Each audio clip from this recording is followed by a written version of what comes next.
नमस्कार, मैं राजू रैन। आप देख रहे हैं भारत की आवाज़।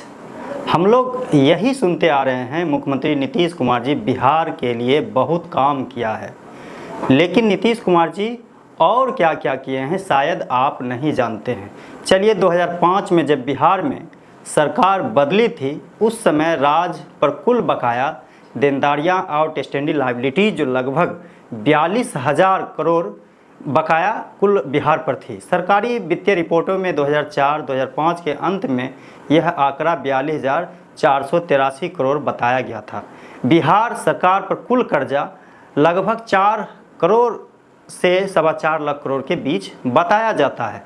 वित्तीय वर्ष 2004 और 2005 के अंत तक बिहार का सार्वजनिक ऋण करीब 4.48 लाख करोड़ पहुंचने का अनुमान बताया गया। हर साल बिहार सरकार को केवल ब्याज चुकाने में लगभग 23,000 करोड़ रुपया खर्च करना पड़ता है। यानी औसतन करीब एक दिन का आप माने ब्याज को तो 63 करोड़ रुपया प्रतिदिन देना पड़ता है। लगभग घंटा के अनुसार आप जोड़ते हैं तो 2.6 करोड़ प्रति घंटा सिर्फ ब्याज बिहार सरकार को चुकाना पड़ता है। तो समझ लीजिए, विपक्ष जब इस मामले में बिहार सरकार से सवाल किया कि आखिर बिहार सरकार जो मुख्यमंत्री नीतीश कुमार जी हैं इतना कर्ज क्यों ले रही, कर्ज के कारण बोझ से और बिहार पीछे जा सकता है, ऐसा विपक्ष ने आरोप लगाया।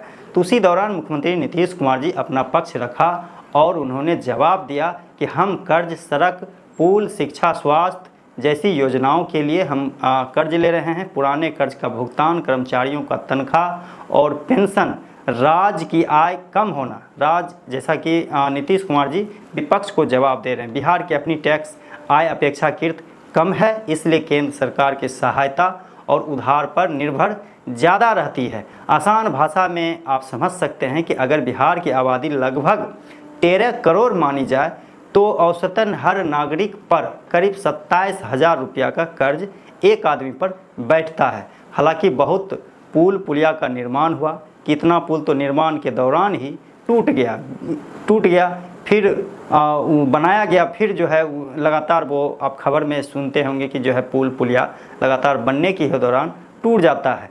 आप समझ सकते हैं कि पदाधिकारी का जो मनोबल रहा मुख्यमंत्री नीतीश कुमार जी के शासन में, वो 7वें आसमान पर रहा। ज़रा सोचिए, मुख्यमंत्री नीतीश कुमार जी के कार्यकाल में कर्ज जो है बिहार पर 2005 से 2026 के बीच में लगभग 8 गुना कर्ज बढ़ गया। लेकिन इतना कर्ज बढ़ने के बावजूद भी फैक्ट्री नहीं खुला, ना बाहरी निवेश हुआ, ना एक रोसड़ा का जो चीनी मिल है, आम लोग इसके लिए सरकार से सैकड़ों मरतबा आरजू विनती किया, कम से कम रोसड़ा की चीनी मिल चालू कर दिया जाए। लगातार सैकड़ों बार जो है आम जनता इसके लिए आवाज़ उठाते रहे, लेकिन आज भी यह मिल जो है धूल फांक रहा है। जबकि सरकार लगातार ये कहती रही है कि हम जो है आम लोगों के लिए बहुत सारा काम किए। तो आप सोच लीजिए कि बिहार में एक मिल नहीं खुल सका 2005 से लेकर 2026 के बीच। उसके बावजूद भी मैं आपको एक सलाह के तौर पे बताने का प्रयास करूंगा, चाहे जो भी सरकार रहे, जब तक सरकार नया राजस्व यानी एक्स्ट्रा आमदनी नहीं बढ़ाते हैं, जब तक वो अलग एक इनकम का सोर्स नहीं बढ़ाते हैं, तब तक जो है कोई भी राज्य हो वो राज्य तरक्की कभी नहीं कर सकता है। तो आप समझ सकते हैं कि अभी हमारे बिहार के जितने भी नागरिक हैं उस पर 27,000 रुपया कर्ज है।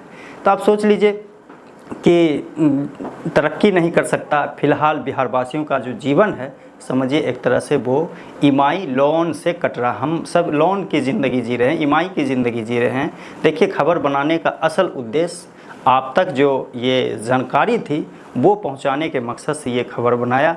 हमारा ऐसा कोई मंशा नहीं होता कि हम किसी सरकार या विपक्ष का समर्थन या विरोध करें। इसलिए ये खबर आपको अच्छा लगा तो फटाफट खबर को शेयर करें, कमेंट बॉक्स में जाकर अपना विचार ज़रूर साझा करें। नमस्कार।